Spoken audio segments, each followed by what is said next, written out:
अस्सलामुअलैकुम। City 55 news के साथ मैं हूं नाइला भट्टी। शामिल करते हैं आज की अहम खबरें।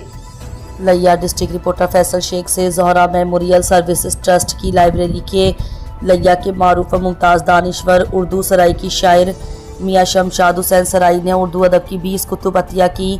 गुज़िश्ता शब ZMS की तकरीब अवार्ड्स और महफिल मौसीकी के बाद जनरल अब्दुल अजीज़ तारिक मीरानी को किताबें पेश की गईं, जिस पर जनरल साहब ने उनका शुक्रिया अदा किया और शमशाद सराय ने ट्रस्ट की लाइब्रेरी और किताब दोस्ती के हवाले से अपनी खिदमात पेश करने के अज़म को दोहराया, जिस पर पिंडाल में मौजूद हाज़रीन ने तालियां बजाकर दाद व तहसीन दी।